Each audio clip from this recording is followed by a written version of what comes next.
ہمارے ملک کا وزیر اعظم ہمارا سلام سلوک کر لے، ہمارے ساتھ ملاقات کر لے، تو ہمارے پیر زمین کے اوپر نہیں رہتے. ہم کہتے ہیں ہمارے ساتھ اتنے بہت بڑے وزیر اعظم صاحب نے میرا سلام کیا ہے، وزیر اعظم صاحب نے میرے ساتھ جفا لگا کر گلے ملا ہے، تو ہمارے پیر زمین پر نہیں رہتے. کبھی یہ بھی دیکھا ہے 29 سپارہ رب العزت نے پہلی سورۃ ملک کے اندر فرمایا تبارک الذی بیدہ الملک وہو علی کل شیء قدیر.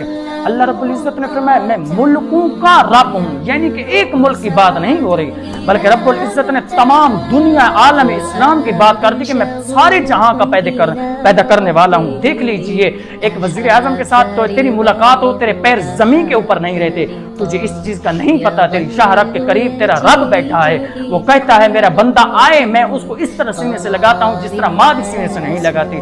کبھی آپ نے یہ کمپرومائز اپنے آپ کے ساتھ کیا ہے؟ کبھی اس شیطان کبھی اس انسان سے پوچھا ہے کہ یہ کیا چاہتا ہے اور رب کیا چاہتا ہے؟